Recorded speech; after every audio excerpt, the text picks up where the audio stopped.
Welcome to 360 Tamil. இன்னைக்கு இந்த வீடியோல நம்ம எந்த படத்தோட எக்ஸ்பிளனேஷன் பத்தி பார்க்க போறோம்னா, மலையாளத்துல 1988ல வெளியான சிபிஐ ஒரு டைரி குறிப்பு அப்படின்ற படத்தை பத்தி தான் பார்க்க போறோம். இது ஒரு பக்காவான சஸ்பென்ஸ் த்ரில்லர் படம்னு சொல்லலாம்.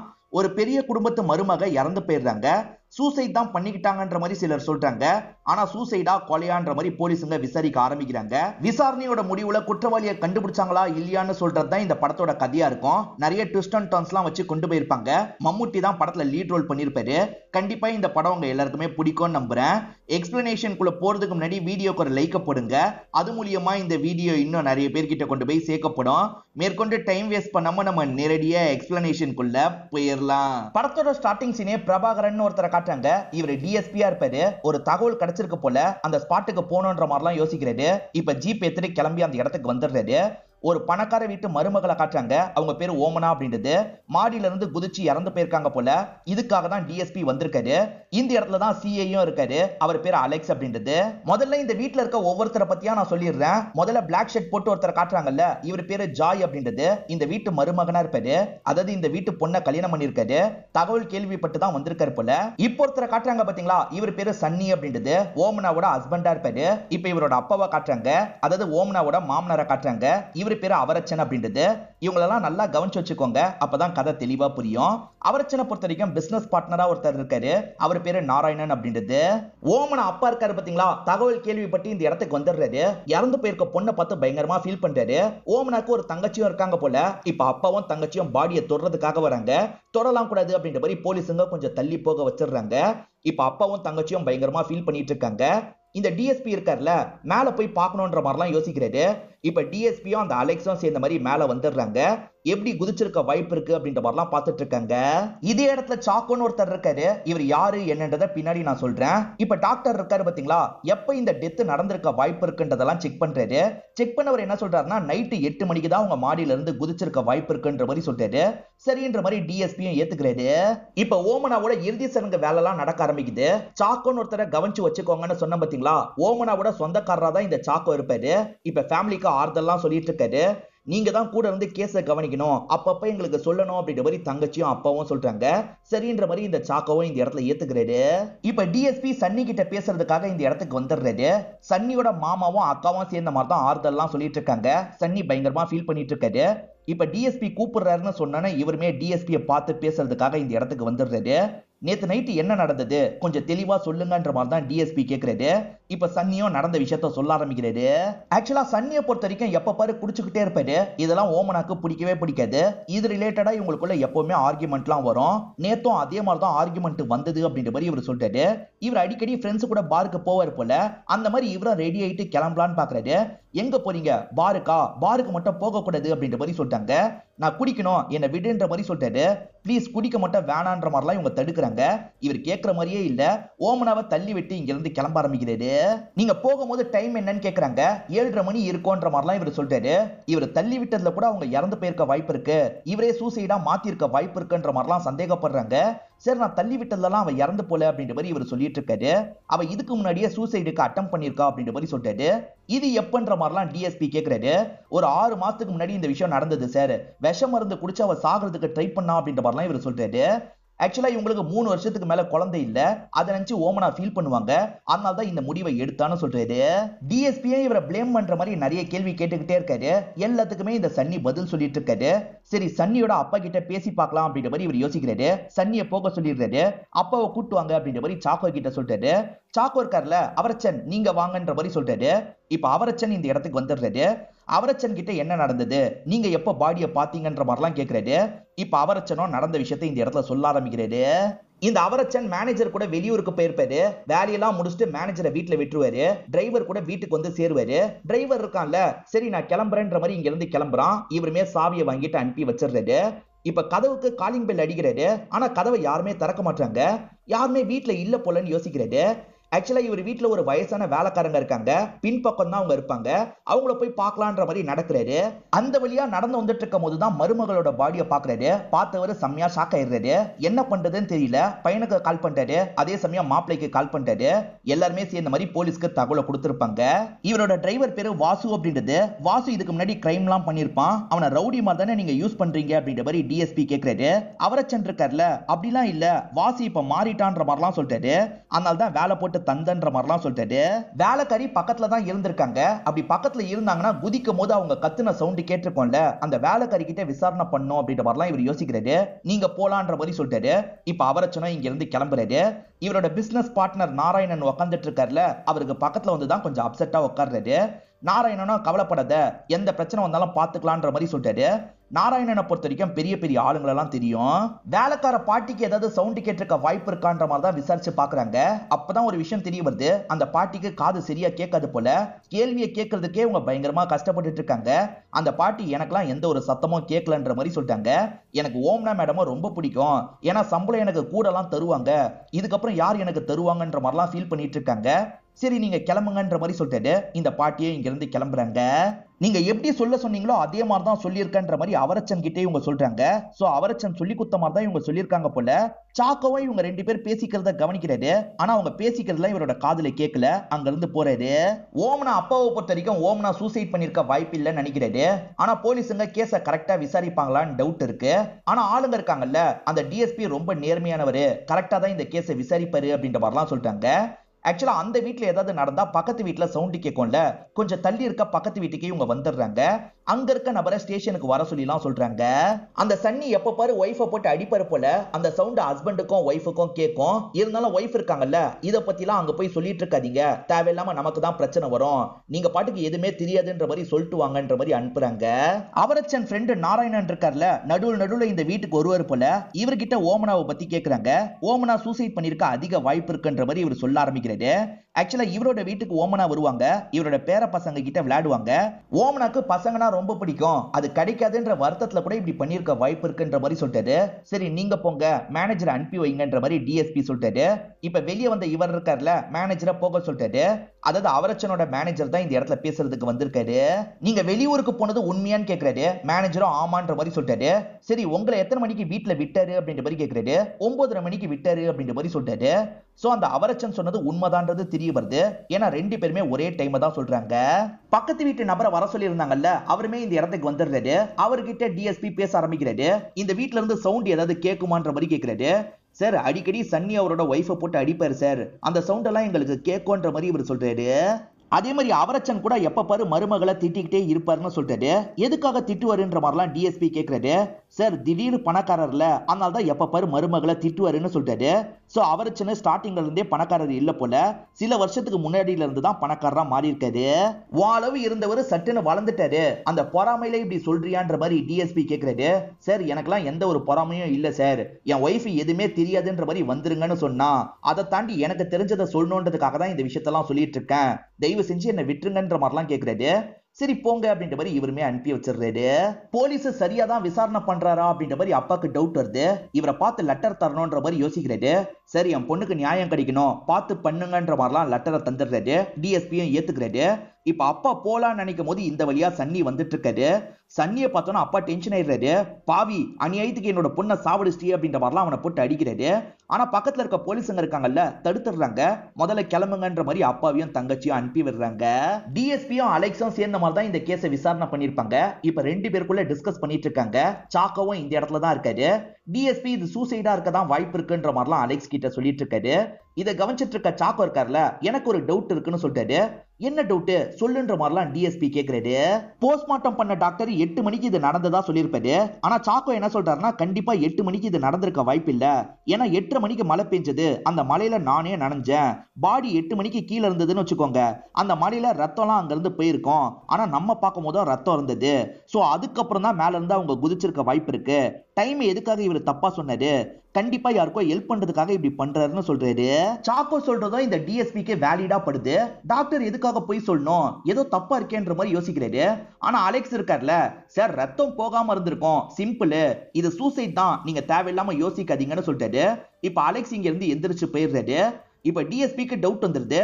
சாக்கோ நீ சொல்றத நான் ஏத்துக்கிறேன், அந்த ஆங்கிள்லயும் நான் விசாரிக்கிறேன் அப்படின்ற மாதிரிலாம் பேசிட்டு இருக்காரு. இதெல்லாம் கிளம்பி போன அலெக்ஸ் தள்ளி இருந்து கவனிச்சிட்டு இருக்காரு. சே இந்த சாக்கோ வேற இப்படி பண்ணிட்டானேன்ற மாதிரிலாம் யோசிக்கிறாரு. இப்பதான் ஒரு விஷயம் நமக்கு தெரிய வருது. இந்த அலெக்ஸ் இருக்கார்ல, நாராயணனுக்கு விசுவாசமா தான் வேலை பார்த்திருப்பாரு. நடந்த எல்லா விஷயத்தையும் நாராயணன் கிட்ட சொல்லிட்டாரு. டாக்டருக்கும் காசு கொடுத்து இவங்க தான் பொய் சொல்ல வச்சிருக்காங்க போல. அந்த டிஎஸ்பி நோண்ட ஆரம்பிச்சா உங்களுக்கு தான் சார் பிரச்சனை, பாத்துக்கோங்கன்ற மாதிரிலாம் இந்த அலெக்ஸ் சொல்லிட்டு இருக்காரு. அவனை எப்படி சமாளிக்கணும்னு எனக்கு தெரியும், இதுக்கப்புறம் பண்ண வேண்டியதை நான் பாத்துக்கிறேன், நீ கிளம்புன்ற மாதிரி இவருமே அலெக்ஸ் இங்க இருந்து அனுப்பி வச்சிடுறாரு. இவருக்கு தான் பெரிய பெரிய மினிஸ்டர் எல்லாம் தெரியும்ல, அந்த மாதிரி ஒரு மினிஸ்டர் கிட்ட பேசுறாரு. திடீர்னு அந்த டிஎஸ்பியை இடம் மாத்திட்டாங்கன்னு தெரிய வருது. இந்த இடத்துல தேவதாஸ்னு புதுசா ஒரு டிஎஸ்பியை போட்டிருக்காங்க. அவர் தான் இதுக்கப்புறம் இந்த கேஸை விசாரிக்க போறாரு அப்படின்றது அப்பாக்கும் தங்கச்சிக்கும் தெரிய வருது. இப்ப சாக்கோவும் அப்பாவை பார்த்து பேசுறதுக்காக வீட்டுக்கு வந்துடுறாரு. சாக்கோவையும் வேணும்ட்டே போஸ்டிங்க மாத்திருப்பாங்க. அதாவது டிராபிக்கை கண்ட்ரோல் பண்ற இடத்துல இவரை போட்டிருப்பாங்க. நாங்க டாக்டர் தப்பு பண்ணிருக்காருன்னு கண்டுபிடிச்சு விசாரிக்கலாம் நினைச்சோம், அதுக்குள்ளதான் இந்த விஷயத்த பண்ணிருக்காங்க, பிளான் பண்ணி தான் பண்ணிருக்காங்கன்ற மாதிரிலாம் சாக்கோ சொல்லிட்டாரு. புதுசா வர டிஎஸ்பி எப்படி இருக்க போறாருன்னு தெரியலையேன்ற மாதிரி அப்பா பயப்படுறாரு. இப்ப அந்த டிஎஸ்பியை நமக்கு காட்டுறாங்க. இவரை இதுக்கப்புறம் நான் தேவதாஸ்னு சொல்லியே கூப்பிடுறேன். இப்ப தேவதாஸ் முதல்ல இவங்க வீட்டுக்கு தான் விசாரிக்கிறதுக்காக வராரு. என்ன நடந்ததுன்னு கேக்குறாரு. இவங்களுக்குமே அந்த ஃபேமிலி மேல இருக்க சந்தேகத்தை பத்தி எல்லாம் சொல்லிட்டாங்க. ஆனா தேவதாசி இவங்க கிட்ட கோபமா பேசுறாரு. அந்த ஃபேமிலி எல்லாம் பண்ணிருக்க மாட்டாங்க, இவ தான் சூசைட் பண்ணி இறந்து போயிருப்பா அப்படின்ற மாதிரிலாம் பேசுறாரு. அதாவது மொத்தத்துல அந்த ஃபேமிலிக்கு சப்போர்ட் பண்ணி தான் பேசுறாரு. நெய்பரை பொறுத்த வரைக்கும் சன்னி அடிக்கடி ஒய்ஃப் அடிப்பாரு, அந்த சவுண்ட் எங்களுக்கு கேட்கும்ன்ற மாதிரி சொன்னாரு பாத்தீங்களா. இப்ப அவரை போட்டு பயங்கரமா அடிக்கிறாங்க. உனக்கு சவுண்ட் கேட்டுச்சான்னு திரும்பி கேக்குறாங்க. எனக்கு எந்த ஒரு சவுண்டும் கேட்கல, நான் தெரியாம சொல்லிட்டேன், நீங்க எப்படி சொல்றீங்களோ அதே மாதிரி சொல்லிடுறேன், என்ன விட்டுருங்க அப்படின்ற மாதிரிலாம் கேக்குறாரு. நீ பொழைச்சுப்ப, இங்க இருந்து கிளம்பு அப்படின்ற மாதிரி தேவதாசும் அனுப்பி விடுறாரு. அதாவது தேவதாஸ் இருக்கார்ல, இந்த நாராயணனுக்கு சப்போர்ட்டிவா இந்த விஷயத்த பண்றாரு. அவரச்சன் இருக்காரு பாத்தீங்களா, இந்த தேவதாஸ்க்கு பார்ட்டி மாதிரி ஏற்பாடு பண்ணிருக்காரு. இவருமே குடிச்சுக்கிட்டே இவங்க கிட்ட பேசிட்டு இருக்காரு. கவலைப்படாதீங்க, உங்களுக்கு எந்த ஒரு பிரச்சனையும் வராது, நான் இந்த கேஸை சூசைடுன்னு முடிக்கிறேன்ற மாதிரிலாம் சொல்லிட்டு இருக்காரு. ஆனா இந்த தேவதாஸ் சரியா கேஸை விசாரிக்க மாட்டாரு அப்படின்ற மாதிரி அப்பா ஆளுங்க கிட்ட சொல்லிடுவாரு. அதாவது போராடுற ஆளுங்க கிட்ட சொல்லிடுவாரு. அவங்களுமே இந்த இடத்துல போராட்டம் பண்றதுக்காக வந்துடுறாங்க. இவர் வேலை பார்க்காம இவங்க கூட சேர்ந்து சரக்கெல்லாம் அடிச்சிட்டு இருக்காரு. இவர் கேஸ சரியான திசையில கொண்டு போலன்ற மாதிரிலாம் பிரச்சனை பண்றாங்க. தேவதாசி இதை பார்த்து பயங்கரமா டென்ஷன் ஆயிட்டாரு. அடிச்சு துரத்தி விடுங்கன்ற மாதிரி சொல்லிட்டாரு. இப்ப ஆளுங்க சரமாரியா கூட்டத்தெல்லாம் அடிச்சு இங்க இருந்து துரத்தி விடுறாங்க. இந்த தேவதாஸ் சரியா விசாரிக்கல, நீங்க வேற ஆபீசரை மாத்தணும் அப்படின்ற மாதிரி மினிஸ்டரை பார்த்து இவங்க மனுலாம் தந்துட்டு இருக்காங்க. ஆனா மினிஸ்டர் நாராயணனுக்கு சப்போர்ட்டிவான ஆள் போல. மினிஸ்டர் மலுப்பலா பேசுறாரு, எனக்கு வேலை இருக்குன்ற மாதிரி இங்க இருந்து கிளம்பிடுறாரு. இதுக்கப்புறம் இங்க இருக்கவங்களை நம்பி பிரோஜனம் இல்ல, சென்ட்ரல்ல தான் பேசணும் அப்படின்ற மாதிரிலாம் யோசிக்கிறாங்க. லெட்டர் மாதிரி போடுங்கன்ற மாதிரி ஒரு லாயர் சொல்லியிருப்பாரு. இப்ப தங்கச்சியும் சாக்கோவும் சேர்ந்த மாதிரி சிபிஐ இந்த கேஸை விசாரிக்கணும்ன்ற மாதிரி லெட்டரை போட்டுறாங்க. இப்ப அங்க இருக்கவங்க வாங்கன்ற மாதிரி கூப்பிட்டுருப்பாங்க. இப்ப அப்பாவும் தங்கச்சியும் சேர்ந்த மாதிரி அந்த இடத்துக்கு வந்துடுறாங்க. நீங்க அனுப்பின லெட்டரை நாங்க பார்த்தோம், எங்க சைட்ல இருந்து ஒரு ஆபீசர் உங்ககிட்ட பேசுவாரு, பேசி முடிச்சதுக்கு அப்புறம் இந்த கேஸை எடுக்கிறதா வேணாமான்ற மாதிரி அவர் முடிவெடுப்பாரு, நீங்க சொல்லணும்னு நினைக்கிறதா சொல்லுங்கன்னு சொல்லிட்டாரு. இப்பதான் சேதுராம ஐயர்னு ஒருத்தர் வராரு. இவர் தான் இந்த படத்தோட ஹீரோவா இருப்பாரு. வாங்க பேசலான்ற மாதிரி அவரோட ரூம்க்கு இவங்க ரெண்டு பேரையும் கூட்டு வந்துடுறாரு. தேவதாஸ் சூசைடுன்னு சொல்றாரு. கண்டிப்பா இது சூசைடா இருக்க வாய்ப்பு இல்லைன்னு நீங்க உறுதியா சொல்றீங்க, அவ்வளவு உறுதியா சொல்றதுக்கு காரணம் என்ன சொல்லுங்கன்ற மாதிரி கேக்குறாரு. ஸ்டார்டிங்ல இருந்து தெளிவா சொல்லுங்கன்னு கேக்குறாரு. இவங்களுமே கல்யாணம் ஆனதுல இருந்து சொல்ல ஆரம்பிக்கிறாங்க. அந்த சன்னி இருக்கார்ல, இவங்கள பொண்ணு பாக்குறதுக்காக வந்திருக்காரு. அந்த டைம் சன்னி வசதியானவர் இல்ல, சாதாரண வீட்டு பையனா தான் இருப்பாரு. ஓமனாக்கு பார்த்தோன்னே ரொம்ப பிடிச்சிருது, எனக்கு பிடிச்சிருக்குன்ற மாதிரி சொல்றாங்க. அப்பவும் பேசி முடிச்சிடுறாரு. ரெண்டு பேருக்குமே நல்லபடியா கல்யாணம் முடிஞ்சிருது. அந்த அவரச்சனுக்கு ஜாயின்ற மாதிரி ஒரு மருமக இருக்காரு பாத்தீங்களா, அவர் பிசினஸ் பண்ணுவாரு. அந்த பிசினஸ் நம்மளும் பண்ணலான்ற மாதிரி அவரச்சன் யோசிச்சிருப்பாரு. ஆனா பண்றதுக்கு நிறைய காசு தேவைப்பட்டிருக்கும். அவ்வளவு காசு இல்லாததுனால இவர்கிட்ட கேட்கறதுக்காக வந்திருப்பாரு.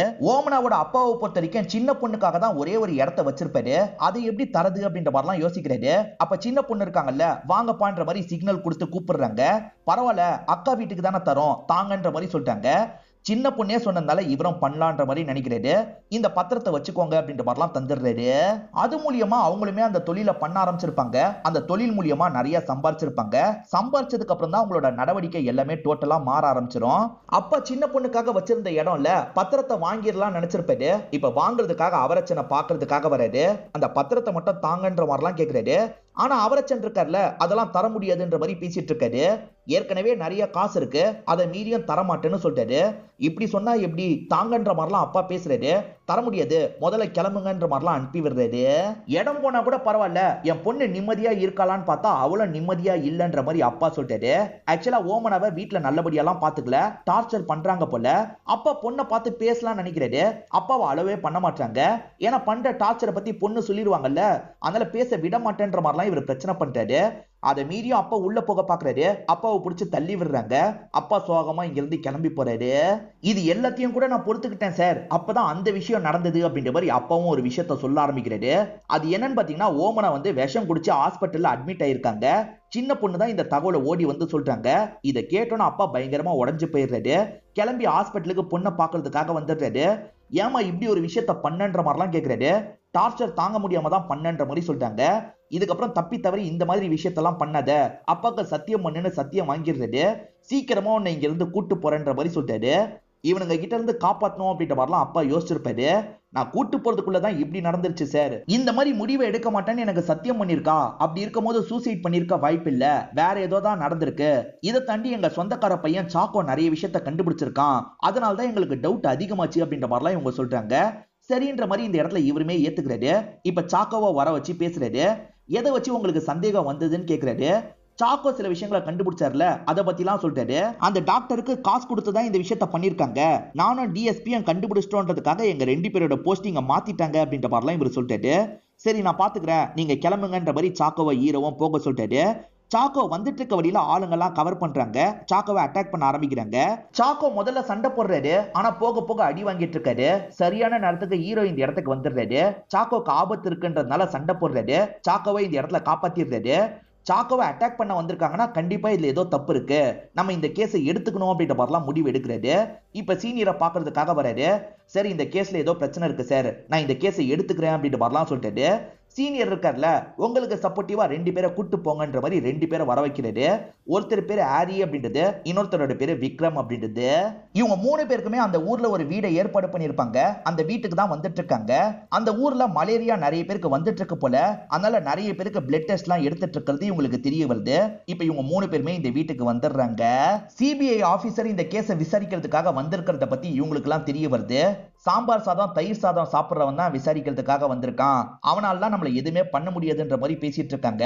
இவங்க எல்லாம் கண்டிப்பா ஏதோ ஒரு தப்பு பண்ணிருக்காங்க, என்னன்னு தெரியல. இந்த அவரச்சனை பொறுத்த வரைக்கும் துணி பிசினஸ் தான் பண்றாரு போல. ஒரு கடை வச்சிருக்க பாய் இருக்காருல, மாசத்துக்கு ஒரு நாள் மட்டும் வந்து காசெல்லாம் இவங்க கிட்ட தருவாரு போல. அந்த மாதிரி காசெல்லாம் தந்துட்டு இங்க இருந்து கிளம்புறாரு. தேவதாசும் சரி அலெக்ஸும் சரி இவங்களுக்கு நிறைய ஃபேவர் எல்லாம் பண்ணிட்டு இருக்காங்கல்ல, அதுக்கு பதிலா இடத்தெல்லாம் எழுதித்தாங்க, நிறைய காசு தாங்கன்ற மாதிரிலாம் அப்பப்ப கேட்டுட்டு இருக்காங்க. இவங்களுமே பரவாயில்லன்ற மாதிரி அவங்க 2 பேருமே கேட்கறதெல்லாம் தந்துட்டு இருக்காங்க. ஹீரோ முதல்ல ஒரு விஷயத்தை கன்ஃபார்ம் பண்ணணும்னு நினைக்கிறாரு. அதாவது இவங்க எல்லாம் சேர்ந்து கவர்மெண்ட் அபிஷியலை இன்ஃப்ளூயன்ஸ் பண்றாங்களான்றதை கண்டுபிடிக்கணும்னு நினைக்கிறாரு. அதாவது காசு கொடுத்தோ இல்ல பவரை யூஸ் பண்ணியே இன்ஃப்ளூயன்ஸ் பண்றாங்களான்னு கண்டுபிடிக்கணும்னு நினைக்கிறாரு. ஒருத்தங்க பேங்க் அக்கவுண்ட்டை செக் பண்ணுங்க, இன்னொருத்தங்க யார் யாருக்கெல்லாம் அவங்க கால் பண்ணிருக்காங்கன்றதை செக் பண்ணுங்க அப்படின்ற மாதிரி இவர் சொல்லிடுறாரு. இந்த சமயம் ஹீரோ இருக்கார்ல, வேற இடத்துக்கு மாத்தப்பட்ட அந்த டிஎஸ்பியை பாக்குறதுக்காக வந்துடுறாரு. சார் சாக்கோ சொன்னது உண்மைதானா அப்படின்ற மாதிரி கேட்கிறாரு. சாக்கோ சொன்னது எனக்கு வேலிடா பட்டது, நான் அந்த ஆங்கிள் விசாரிக்கலாம் நினைச்சேன், அதுக்குள்ளதான் இந்த இடத்துக்கு என்ன மாத்திட்டாங்க அப்படின்ற மாதிரிலாம் சொல்றாரு. 2 அசிஸ்டன்ட்ல ஒரு அசிஸ்டன்ட் பேரு ஆரின்னு சொல்லியிருப்பேன், இந்த ரோலை சுரேஷ் கோபி தான் பண்ணிருப்பாரு. நாராயணன் அவரச்சன் யாருக்கெல்லாம் பேசியிருக்காங்கன்ற லிஸ்ட் எனக்கு வேணும்ன்ற மாதிரி கேட்கிறாரு. இங்க இருக்க நபர் இருக்காரு பாத்தீங்களா, அந்த லிஸ்ட் எல்லாம் எடுத்து தந்துட்டு இருக்காரு. அப்படியே கட் பண்ணி இன்னொரு ஆபீசரான விக்ரம காட்டுறாங்க. இவர் மாறு வேஷம் எல்லாம் போட்டு தான் அவரச்சனோட ஆபீஸ்க்கு வந்திருக்காரு. அவரச்சனுக்கு எந்தெந்த பேங்க்ல எல்லாம் அக்கவுண்ட் இருக்கு, அந்த அக்கவுண்ட் நம்பர் கிடைக்குமான்ற மாதிரிலாம் கேக்குறாரு. ஒரு பிசினஸ்மேன் மாதிரி பேசுறாரு, அதனால இங்க இருக்கவரும் தந்துடுறாரு. இப்ப 3 பேருமே சேர்ந்த மாதிரி நாராயணனை பாக்குறதுக்காக வந்திருக்காங்க. ஐயா போன்ல பிஸியா பேசிட்டு இருக்காரு, 3 பேருமே வெயிட் பண்ணுங்கன்ற மாதிரி வேலைக்காரன் சொல்றான். இவங்க 3 பேருமே வெளியே வெயிட் பண்ணிட்டு இருக்காங்க. அவரு போன்ல பேசிட்டு இருக்கிறத நமக்கு காட்டுறாங்க. சிபிஐ பார்த்துலாம் பயப்படாதீங்க, காசு கொடுத்து அவங்களையும் சரி கட்டலாம் அப்படின்ற மாதிரிலாம் பேசிட்டு இருக்காரு. அவர் அந்த மாதிரி பேசுறது இவங்க 3 பேருக்குமே கேக்குது. இவங்களுமே லைட்டா இந்த இடத்துல கோவப்படுறாங்க. அதுக்கப்புறம் தான் சிபிஐ வந்திருக்கிறது இவருக்கு தெரிய வருது. நீங்க எப்போ வந்தீங்கன்ற மாதிரிலாம் கேட்கறாரு. நீங்க போன்ல பேசிட்டு இருக்கும் போதே வந்துட்டோன்ற மாதிரி சொல்றாங்க. நீங்க மினிஸ்டர் கூட எல்லாம் நல்ல பழக்கத்துல இருக்கீங்களான்னு ஹீரோ கேட்கறாரு. அப்படிலாம் ஒன்னும் இல்லைன்ற மாதிரி இவர் சொல்றாரு. அப்படி சொல்லாதீங்க, நீங்க மினிஸ்டருக்கு நிறைய வாட்டி போன்ல பேசியிருக்கீங்களே அப்படின்ற மாதிரி இவங்க கால் டீடைல் எல்லாம் காட்டுறாங்க. அதுவும் ஓமனா இறந்து போனதுக்கு அப்புறம் தான் நீங்க மினிஸ்டர் கிட்ட நிறைய பேசியிருக்கீங்க. நீங்க பேசினதுக்கு அப்புறம் தான் மினிஸ்டர் நிறைய பேருக்கு டிரான்ஸ்பர் எல்லாம் கொடுத்து இடத்த மாத்திருக்காரு. அந்த அளவுக்கு இன்ஃபுளுன்ஸ் பண்ணிருக்கீங்கல்ல அப்படின்ற மாதிரிலாம் கேட்கறாங்க. இத பத்திலாம் எனக்கு தெரியாது, நீங்க என்ன பேசுறீங்கன்னு எனக்கு புரியலன்ற மாதிரி நடிக்கிறாரு. அந்த அவரச்சனுக்கு எந்த பேங்க்ல அக்கவுண்ட் இருக்குன்றதை இவங்க கண்டுபிடிச்சிட்டாங்கல்ல, எவ்வளவு டிரான்ஸ்பர் ஆயிருக்குன்ற டீடைல்லாம் இவங்க எடுத்துட்டு இருக்காங்க. அப்பதான் சில விஷயங்கள் இவங்களுக்கு தெரியுது. ஆக்சுவலா டிரைவர் வாசுன்றவனுக்கு நிறைய காசு தந்திருக்காரு. அதே மாதிரி ஒவ்வொரு ஆபீசருக்கும் நிறைய காசு தந்திருக்காரு. அந்த டாக்டருக்குமே நிறைய காசு தந்திருக்காரு. காசு தந்து கரெக்ட் பண்ணிருக்காங்களான்றத கண்டுபிடிக்கணும்னு ஹீரோ நினைச்சிருப்பாரு. அப்படி கண்டுபிடிச்சதுல கண்டிப்பா காசு தந்திருக்காங்கன்றது தெரிய வந்துருச்சு. இதுக்கப்புறம் நம்ம ஸ்டார்டிங்ல இருந்து கேஸை விசாரிக்க ஆரம்பிக்கணும் அப்படின்ற மாதிரிலாம் சொல்லிட்டு உள்ள கிளம்பி போயிடுறாரு. இப்ப அசிஸ்டன்ட் 2 பேர் மட்டும் உட்காந்து பேசிட்டு இருக்காங்க. அந்த தேவதாஸ் கரப்டட் ஆபீசர் தான் அப்படின்ற மாதிரிலாம் பேசிட்டு இருக்காங்க. இவங்க இந்த மாதிரி பேசிட்டு இருக்கிறத டிரைவர் வாசு தள்ளி இருந்து கவனிச்சிட்டு இருக்காரு. திடீர்னு ஒரு சத்தத்தை போட்டுறாரு. என்ன ஏதுன்னு பாக்குறதுக்காக வராங்க. டிரைவர் வாசு தப்பிச்சு ஓடுறாரு. பிடிக்கணும்ன்ற மாதிரி இவங்களும் துரத்திட்டு வந்து பிடிக்கிறதுக்கு ட்ரை பண்றாங்க. ஆனா அந்த டிரைவர் இருக்கான் பாத்தீங்களா, இவங்க 2 பேரையும் தள்ளி விட்டுட்டு இங்க இருந்து தப்பிச்சு ஓடுறான். நம்ம பேசினதை ஒட்டி கேட்டிருக்கான், நம்மள அடிச்சுட்டு போயிருக்கான், கண்டிப்பா இவன் ஏதோ தப்பு பண்ணிருக்கான் அப்படின்ற மாதிரிலாம் இவங்க 2 பேருமே யோசிக்கிறாங்க. இப்ப ஹீரோவோ 2 பொம்மையை ரெடி பண்ணி எடுத்துட்டு வந்துடுறாரு. 2 பொம்மையும் மேல இருந்து போடணும்ன்ற மாதிரி யோசிக்கிறாரு. ஒருத்தங்க சாதாரணமா குதிச்சா எப்படி விழுவாங்களோ அந்த மாதிரி பொம்மையை போடுறாரு. தூக்கி போட்டா எப்படி இருக்குமோ அந்த மாதிரி போடுங்கன்னு சொல்லிட்டாரு. சோ பொம்மை 2 டிஸ்டன்ஸ்ல விழுது. இந்த 2 டிஸ்டன்ஸ்க்கும் நடுவுல எவ்வளவு கேப் இருக்குன்றத அளந்துக்கிறாங்க. என்ன இவங்க என்னென்னமோ பண்ணிட்டு இருக்காங்க, கண்டுபிடிச்சிருவாங்களா அப்படின்ற மாதிரி அவரச்சனோ நாராயணனோ பயந்துட்டு இருக்காங்க. இவங்க என்ன தப்பு பண்ணாங்கன்னு இப்பயும் நமக்கு தெளிவா தெரியல. ஹீரோ இருக்கார்ல, கண்டிப்பா இது சூசைட் கிடையாதுன்னு சொல்லிட்டாரு. ஏன்னா சூசைடுக்காக குதிச்சிருந்தா இந்த இடத்துல தான் விழுந்திருக்கணும். ஆனா ரொம்ப லாங்கா விழுந்திருக்கா, சோ தூக்கி போட்டுக்க தான் வாய்ப்பு இருக்குன்னு சொல்றாரு. ஆனா இந்த விஷயத்தெல்லாம் சொல்லி கோர்ட்ல ப்ரூவ் பண்ண முடியாது. நமக்கு சாலிடா வேற ஏதாவது ப்ரூஃப் தேவை. அந்த ஸ்பாட்ல எடுத்த போட்டோஸ் எல்லாம் தாங்கன்ற மாதிரி கேட்கிறாரு. ஆளுங்களுமே தராங்க. அந்த போட்டோஸ்ல ஒரு விஷயத்தை பார்த்து இவர் ஷாக் ஆயிடுறாரு. ஆக்சுவலா அவங்க ட்ரெஸ்ஸுக்கு கீழே ரத்தம் பட்டிருக்கு. மேல இருந்து கீழே விழும் போது தலையில இருந்து ரத்தம் வடியும். அது ட்ரெஸ்ஸுக்கு மேல தானே படணும். ஜாக்கெட் கிட்ட தான் பிளட் பட்டிருக்கணும். ஆனா கீழே எப்படி பிளட் பட்டது? சோ குதிக்கிறதுக்கு முன்னாடியே பிளட் வந்திருக்கு போலன்னு யோசிக்கிறாரு. அவங்க பிளட்டா தான் இருக்கணும்ன்ற அவசியம் கிடையாது. கில்லரோட பிளட்டா இருக்க கூட வாய்ப்பு இருக்கு. டாக்டர் கிட்ட அந்த பிளட் யாரோடதுன்றத கொஞ்சம் விசாரிக்க சொல்லுங்கன்ற மாதிரி சொல்றாரு. அசிஸ்டன்ட்ங்களும் சரின்ற மாதிரி ஏத்துக்கிறாங்க. அதே சமயம் அந்த டிரைவர் வாசு எங்க இருக்கான்னு தெரியல. அவனையும் கண்டுபிடிக்கணும். தகவல் தெரிய வந்தா எனக்கு சொல்லுங்கன்ற மாதிரி சொல்றாரு.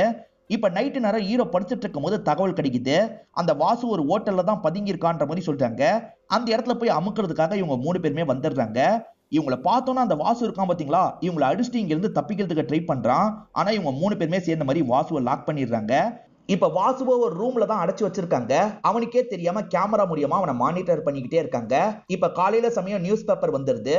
சிபிஐக்கு வாசு மேல டவுட் வந்திருக்கு. வாசுவை புடிச்சு வச்சிருக்காங்கன்ற மாதிரிலாம் நியூஸ் பேப்பர்ல வந்திருக்கு. அதெல்லாம் அவன் ரொம்ப கேஷுவலா தான் பார்த்துட்டு இருக்கான். கொலை பண்ணவன் இவ்வளவு கேஷுவலாலாம் பார்க்க மாட்டான். இவன் கொலை பண்ணிருக்க வாய்ப்பு இல்ல, கொலை பண்ணவங்களுக்கு ஹெல்ப் பண்ணிருக்க கூட வாய்ப்பு இருக்குன்ற மாதிரி ஹீரோ யோசிக்கிறாரு. இப்ப நேரடியா பேசுறதுக்காக வந்துடுறாங்க. ஆக்சுவலா அவரச்சன் கிட்ட இருந்து உனக்கு நிறைய காசு வந்திருக்கு, ஏன் வந்தது, நீ என்ன ஹெல்ப் பண்ணன்ற மாதிரிலாம் கேக்குறாங்க. எனக்கு பாக்கி வச்சிருந்தாரு, அதுதான் தந்தாரு, மத்தபடி எதுவுமே இல்லைன்ற மாதிரிலாம் இவன் சொல்றான். இப்ப ஹீரோவும் கோவத்துல அடிச்சிடுறாரு. இங்க இருந்து கிளம்புறாரு. இந்த வாசுக்கு ஒரு ஒய்ஃப் இருப்பாங்க. அவங்கள பார்த்து பேசலான்றதுக்காக ஆரியா வெயிட் பண்ணிட்டு இருக்காரு. அப்பதான் லெட்டர் போடுற ஒரு நபர் இருக்கார்ல, இந்த இடத்துல லெட்டரை போட்டுட்டு போறாரு. லெட்டர்ல என்ன இருக்குன்ற மாதிரி இவருமே ஓபன் பண்ணி பாக்குறாரு. அப்பதான் ஒரு நகை கடையில அவர் நகையை வச்சு காசு வாங்கி இருக்கிறது தெரிய வருது. நீங்க தான் நகையை வச்சீங்களான்ற மாதிரி ஒய்ஃபு கிட்ட கேக்குறாரு. ஒய்ஃப் இல்லன்ற மாதிரி சொல்லிட்டாங்க. அப்ப வாசு தான் வேற யாரோட நகையோ வச்சிருக்காருன்றது இந்த ஆரிக்கு தெரிஞ்சிருது. அந்த நகையெல்லாம் அந்த கடையில வந்து வாங்கிக்கிறாரு. அது ஓமனாவோட நகையா இருக்க வாய்ப்பு இருக்குல்ல, அதனால ஓமனாவோட தங்கச்சி கிட்ட விசாரிக்கிறாரு. இது என்னோட அக்கா நகை தான் அப்படின்ற மாதிரி ஓமனா சொல்றாங்க. இது மூலியமா ஓமனா நகை எப்படி இவங்கிட்ட வந்தது அப்படின்ற மாதிரி ஒரு கேள்வி வந்துருது. ஓமனா நகை எப்படா வாங்கிட்ட வந்தது, ஒழுங்கா சொல்லு அப்படின்ற மாதிரிலாம் ஹீரோ கேக்குறாரு. நான் எல்லாத்தையும் சொல்லிடுறேன் அப்படின்ற மாதிரி வாசுவும் நடந்த விஷயத்த சொல்ல ஆரம்பிக்கிறான். அவரச்சனை வீட்டுல விட்டான் பாத்தீங்களா, அதுக்கப்புறம் இவன் வீட்டுக்கு வந்து படுத்துருவான். நாராயணன் தான் நடுவுல எழுப்புறாரு. நீ உடனே அந்த வீட்டுக்கு வரணும்ன்ற மாதிரி சொல்லிட்டாரு. சன்னி இருக்கான்ல, கோவப்பட்டு ஓமனாவை அடிச்சிருக்கான். ஓமனா இறந்து போயிருக்கா, தெரியாம தான் நடந்திருக்கு. பிரச்சனை வராம இருக்கிறதுக்கு சூசைடா மாத்தணும், அதுக்கு நீ தேவைன்ற மாதிரி சொல்லிட்டாரு. வாசுவும் சரின்ற மாதிரி அந்த இடத்துக்கு வந்துடுறாரு. ஓமனா இறந்து போயிருக்காங்க. சன்னி போகும்போது தள்ளி விட்டாரு பாத்தீங்களா, அதுல அவங்க இறந்து போயிருக்காங்க போல. இப்ப இந்த வாசுவும் மாடிக்கு பாடியை கொண்டு வந்துடுறாரு. அவங்க கையில வலையெல்லாம் இருக்கிறத பாக்குறாரு. இதை நம்ம எடுத்தா தெரியவா போது, நம்ம எடுத்துக்கலான்ற மாதிரி சைலண்டா எடுத்துக்கிறாரு. அதுக்கப்புறம் தான் மேல இருந்து பாடியை தூக்கி போடுறாரு. இவர் 9:30க்கு தான் பாடியை தூக்கி போட்டிருப்பாரு. ஆனா டாக்டர் 8ன்னு சொல்றதுக்கு ஒரு காரணம் இருக்கு. ஏன்னா 8 மணிக்கு வீட்டுல யாருமே இருக்க மாட்டாங்க. யாருமே இல்லாத போது அவங்க சூசைட் பண்ணிக்கிட்டாங்கன்னு கொண்டு வரதுக்காக தான் டாக்டர் அந்த மாதிரி போய் சொல்லியிருப்பாரு. சன்னி தள்ளி விட்டதுல ஓமனா இறந்து போயிட்டதா இந்த வாசு கிட்ட சொல்லியிருப்பாங்க. ஆனா தள்ளி விட்டதுல ஒருத்தங்க இறந்து போயிருக்க வாய்ப்பு இல்ல, வேற ஏதோ நடந்திருக்கு, அது என்னன்னு கண்டுபிடிக்கணும்ன்ற மாதிரிலாம் ஹீரோ யோசிக்கிறாரு. இப்பதான் டாக்டர் கிட்ட இருந்து இவங்களுக்கு ஒரு தகவல் கிடைக்குது. ஓமனா சாரியோட கீழ் பக்கத்துல ரத்தம் இருந்தது பாத்தீங்களா, அது ஓமனாவோட ரத்தம் இல்லைன்றது தெரிஞ்சிருது. ஆனா யாரோட ரத்தம்ன்றது தெரியல, எப்படி மேட்ச் பண்ணி பாக்குறது அப்படின்ற மாதிரிலாம் யோசிக்கிறாங்க. இப்பதான் ஹீரோக்கு ஒரு விஷயம் ஸ்ட்ரைக் ஆகுது. இவர் வரும்போது மலேரியாக்காக பிளட் எல்லாம் கலெக்ட் பண்ணாங்க பாத்தீங்களா, எல்லாரோட பிளட்டும் அதுல இருக்கு, அது மூலியமா செக் பண்ணி பார்க்கலாம், கில்லர் யாருன்னு கண்டுபிடிச்சிடலாம்னு சொல்றாரு. சரின்ற மாதிரி ஆளுங்க ஏத்துக்கிறாங்க. வீட்டுல வேலை பார்க்குற பாட்டிக்கு ஏதாவது தெரிய வாய்ப்பு இருக்குல்ல, அவங்க கிட்ட பேசலான்ற மாதிரி இவர் நினைக்கிறாரு. இவங்களுக்கு சரியா காது கேட்கல அப்படின்ற மாதிரிலாம் சொல்லிட்டு இருக்காங்க. சரிமா நீங்க போங்கன்ற மாதிரி ஹீரோ சொல்றாரு. இவங்களுமே இங்க இருந்து நடந்து போறாங்க. அப்ப ஹீரோ வேணும்ட்டே ஒரு கப்பை கீழே போடுறாரு. சட்டுன்னு இவங்களுமே திரும்பி பாக்குறாங்க. நியாயமா இவங்க திரும்பி இருக்க கூடாது இல்ல, இவங்களுக்கு காது கேட்கன்றது இவருக்கு புரிஞ்சிருது. உங்களுக்கு காது கேட்டிருக்கு, இருந்தாலும் பொய் சொல்லியிருக்கீங்க, ஏன் பொய் சொன்னீங்க, என்னத்தை கவனிச்சீங்கன்ற மாதிரி கேட்கிறாரு. அவ என்ன குடிக்க போகவில்லை, அதனால தள்ளி விட்டுட்டு போனன்ற மாதிரி சன்னி சொன்னார்ல. ஆனா நிறைய விஷயங்கள் நடந்திருக்கும், அது என்னன்றதை இப்பதான் நமக்கு காட்டுறாங்க. ஆக்சுவலா ஓமனா இருக்காங்கல்ல, நான் அப்பா வீட்டுக்கு போகணுன்ற மாதிரி பர்மிஷன் கேட்கறாங்க. அதெல்லாம் ஒன்னும் தேவையில்லை, என் அப்பா என்ன சொல்லியிருக்காரு, நீ எங்கேயும் போக கூடாதுன்னு சொல்லியிருக்காருன்ற மாதிரி சொல்லிட்டாரு. இந்த வீட்டுல நீங்க எனக்கு புருஷனா இல்ல உங்க அப்பா எனக்கு புருஷனா அப்படின்ற மாதிரி இவங்க கேக்குறாங்க. இதனால சன்னி டென்ஷன் ஆயிடுறாரு. என்னைய எதிர்த்து பேசுறியா அப்படின்ற மாதிரி சப்பு சப்புன்னு அறையிறாரு. இவங்களுக்கு மயக்கம் வந்துருது. இந்த இடத்துல மயக்கம் போட்டுறாங்க. இவர் அரைஞ்ச சவுண்ட் எல்லாம் அந்த பாட்டிக்கு தெளிவா கேட்டிருக்கோம். பாட்டி கவனிச்சிட்டாங்க அப்படின்றது சன்னிக்கும் தெரியுது. இத பத்திலாம் யார்கிட்டயும் சொல்லாதீங்க, அமைதியா இருங்கன்ற மாதிரி சொல்றாரு. சரி சரின்ற மாதிரி இந்த பாட்டியும் தலையாட்டுறாங்க.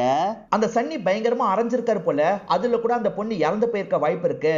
ஆனா அவரச்சன் எப்படி சொல்ல சொன்னாரோ அந்த மாதிரி தான் நான் சொல்லி சமாளிச்சேன் அப்படின்ற மாதிரிலாம் இந்த பாட்டி சொல்லிட்டாங்க. மேற்கொண்டு இந்த பாட்டி கிட்ட விசாரிக்கும் போது ஒரு தகவல் தெரிய வருது. மாசத்துக்கு ஒரு தடவை ஒரு பாய் வந்து காசு தருவாருன்னு சொன்னா பாத்தீங்களா, அந்த நாள் அந்த பாய் அந்த இடத்துக்கு வந்திருக்கணும். வந்தாரா என்னன்னு தெரியல, நம்ம விசாரிச்சு பாப்போன்ற மாதிரிலாம் ஹீரோ யோசிக்கிறாரு. இப்ப ஆளுங்க தான் அந்த பாயை பார்த்து பேசுறதுக்காக கடைக்கு வந்துடுறாங்க. அந்த பாய் கிட்ட என்ன பேசுறாங்கன்னு நமக்கு காட்ட மாட்டாங்க. மலேரியாக்காக எடுத்த பிளட்டோட கம்பேர் பண்ணி பார்க்க சொன்னாரு பாத்தீங்களா, கம்பேர் பண்ணி யாரோட பிளட்ன்றதை கண்டுபிடிச்சிடுறாங்க. ஆனா யாரோட பிளட்ன்றதை நமக்கு காட்டல. இப்ப ஹீரோவும் டீமும் சேர்ந்த மாதிரி உங்களோட வீட்டுக்கு வந்துடுறாங்க. நிறைய போலீஸ் டீமோட தான் வந்திருக்காங்க. வீட்டுல இருக்க எல்லாருமே பயந்துட்டு இருக்காங்க. ஹீரோ இருக்கார்ல, முதல்ல அவரச்சனை பிளேம் பண்ற மாதிரி தான் பேசுறாரு. நீங்க தான் இந்த விஷயத்த பண்ணிருக்கீங்கன்ற மாதிரி சொல்லிட்டாரு. நாலாம் பண்ணலன்னு அவரச்சனை சமாளிக்கிறாரு. எனக்கு எல்லாமே தெரிஞ்சிருச்சு அப்படின்ற மாதிரி இவர் ஒவ்வொரு ஆதாரமா சொல்றாரு. சார் என் அப்பாலாம் பண்ணல சார், நான் தான் இந்த விஷயத்த பண்ணேன், என் அப்பா எனக்கு தான் ஹெல்ப் பண்ணாரு அப்படின்ற மாதிரிலாம் பையன் சன்னி சொல்றாரு. நான் அன்னைக்கு ரொம்ப அடிச்சிட்டேன் சார், அதுலதான் அவ இறந்து போயிட்டா, வேற வழி தெரியாம தான் இந்த மாதிரி நாங்க பண்ணோன்ற மாதிரிலாம் பையன் சொல்றாரு. ஆனா ஹீரோ இருக்கார்ல, நீங்க அடிச்சதுனால அவ சாவலன்ற மாதிரி சொல்றாரு. இங்க ஒட்டிட்டு இருக்கல, இது ஓமனாவோட பிளட் இல்ல, கில்லரோட பிளட்னு சொல்றாரு. இப்ப எல்லாருமே மாத்தி மாத்தி பார்த்துட்டு இருக்காங்க. நானே கில்லர் யாருன்னு சொல்றேன், இவன் தான் கில்லர்ன்ற மாதிரி சட்டுன்னு ராயோட காலரை பிடிக்கிறாரு. அதாவது இந்த வீட்டு மாப்பிள்ளையோட காலரை பிடிக்கிறாரு. நாலாம் எதுவுமே பண்ணலன்ற மாதிரி ராய் சொல்றாரு. நீ தான் பண்ண, ப்ரூஃப் இருக்குன்ற மாதிரி இவர் சொல்றாரு. இப்பதான் அந்த பாயை இந்த இடத்துக்கு வர வச்சிடுறாங்க. இந்த பாய்க்கு நீ 25,000 ரூபாய் தந்திருக்க, எதுக்காக தந்தன்னு சொல்லுன்ற மாதிரி ஹீரோ கேட்கிறாரு. இப்பதான் இந்த ராய் என்ன பண்ணா அப்படின்றத நமக்கு காட்ட ஆரம்பிக்கிறாங்க. 8 மணிக்கு மேல மழை பெஞ்சது பாத்தீங்களா, அப்பதான் ராய் இந்த இடத்துக்கு வந்திருக்காரு. அவரச்சனை பார்த்து பேசுறதுக்காக தான் வந்திருக்காரு. ஆனா வீட்டுல யாருமே கூப்பிட்டா பதில் சொல்ல மாட்டாங்க.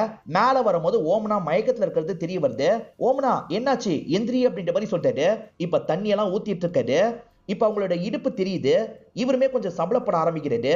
இவகிட்ட தப்பா நடந்துகிட்டா என்னன்ற மாதிரிலாம் யோசிக்கிறாரு. இப்ப இடுப்புல எல்லாம் கைய வச்சிட்டு இருக்காரு. அப்பன்னு பார்த்தா அவங்க முடிச்சிடுறாங்க. என்ன பண்றீங்க விடுங்கன்ற மாதிரிலாம் தள்ளி விடுறாங்க. இவங்க தள்ளி விட்டதுல ஒரு கிளாஸை உடச்சிட்டு கீழே விழுந்துடுறாரு. அந்த கிளாஸ் கையை கிழிச்சிரும். அப்படிதான் இவரோட கையில ரத்தம் வந்திருக்கும். கண்டிப்பா மாமனார் கிட்ட இதை சொல்ல வாய்ப்பு இருக்குல்ல, சொல்லாம நம்ம பண்ணணும் அப்படின்ற மாதிரி இவருமே தடுக்கிறாரு. இவங்களுமே விடு விடுன்னு சொல்லிட்டாங்க. ஆனா இவர் இருக்கார்ல, இவங்களை சாவடிக்கிற மாதிரி நெரிச்சிட்டுலாம் இருக்காரு. ஒரு ஸ்டேஜ்ல இவங்க இந்த இடத்துல இறந்து போயிடுறாங்க. இவருமே வந்த மாதிரியே காட்டிக்கூடாது, சைலண்டா கிளம்பிடணும். ஏற்கனவே அவ மயங்கி தானே இருந்தா, அதனால அவ இறந்து போன மாதிரியே இருக்கட்டும்ன்ற மாதிரி இங்க இருந்து கிளம்புறாரு. பார்த்தா பாய் இருக்கார்ல, காசு கொடுக்கறதுக்காக வெயிட் பண்ணிட்டு இருந்திருப்பாரு. இந்த எல்லா விஷயத்தையும் கவனிச்சிடுறாரு. எல்லாத்தையும் பார்த்துட்டேன்ற மாதிரி பாய் சொல்லிட்டாரு. இதை எங்கேயுமே யார்கிட்டயுமே சொல்லக்கூடாது, உங்களுக்கு நான் 25,000 ரூபாய் தரேன்ற மாதிரி இவர் பேரம் பேசியிருப்பாரு. இவர் ரத்த கரையோட அவங்கள பிடிச்சிருப்பாரு. அதனாலதான் சாரியில ரத்தம்லாம் பட்டிருக்கும். அதெல்லாம் கவனிக்காம தான் இவங்க மேல இருந்து தூக்கி போட்டிருப்பாங்க. இப்ப இவர் தான் குற்றவாளி அப்படின்ற மாதிரி அரெஸ்ட் பண்ணிடுறாங்க. மத்தவங்களும் அதை மறைக்கிறதுக்கு ட்ரை பண்ணாங்கல்ல, அதனால அவங்களையுமே அரெஸ்ட் பண்ணி கூட்டு போறாங்க. எப்படியோ ஹீரோ கேஸ சால்வ் பண்ணிடுறாரு. இப்ப ஓமனாவோட அப்பா இருக்கார்ல, ஹீரோக்கு நன்றி எல்லாம் சொல்லி இங்க இருந்து வழி அனுப்பி வைக்கிறாரு. இதோடயே இந்த படத்தை நமக்கு முடிச்சிடுறாங்க. இந்த படம் இருக்கு பாத்தீங்களா, 365 நாளைக்கு மேல தியேட்டர்ல ஓடி இருக்கு. இந்த சிபிஐ மக்களுக்கு பிடிச்சிருச்சுன்றதுனால தான் அடுத்தடுத்த பார்ட்டை ரிலீஸ் பண்ணிக்கிட்டே இருந்தாங்க. மொத்தமா 5 பார்ட் வந்திருக்கு. அதுல ஏற்கனவே 5வது பார்ட்டை நான் போட்டிருப்பேன். நடுவுல இருக்க 3 பார்ட்டை நான் போட்டதில்ல. சப்டைட்டில் கிடைக்குமா என்னன்னு தெரியல. கிடைச்சா அடுத்தடுத்து அந்த வீடியோவையும் போடுறேன். இந்த படம் கண்டிப்பா உங்க எல்லாருக்குமே பிடிச்சிருக்கும்னு நம்புறேன். இந்த வீடியோ உங்களுக்கு பிடிச்சிருந்ததுன்னா லைக் பண்ணுங்க, கமெண்ட் பண்ணுங்க, மறக்காம 360 தமிழ் சேனலை சப்ஸ்கிரைப் பண்ணுங்க. தொடர்ச்சியா இந்த மாதிரி வீடியோக்கள் வந்துகிட்டே தான் இருக்கும்.